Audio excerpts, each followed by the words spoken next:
Gjykata kushtetuese ka kaluar për shqyrtim ankimimin për pezullimin nga detyrat të zëvendës kryeministres dhe ministres së infrastrukturës dhe energjisë Belinda Balluku nga gjykata e posaçme.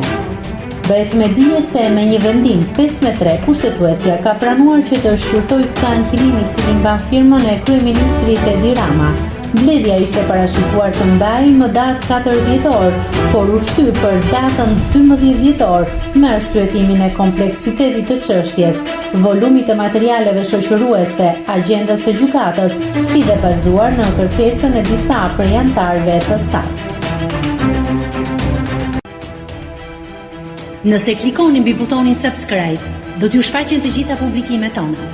Ju ftoj t'i bëni subscribe kanalit, të pëlqeni videot dhe të lini komentin tuaj.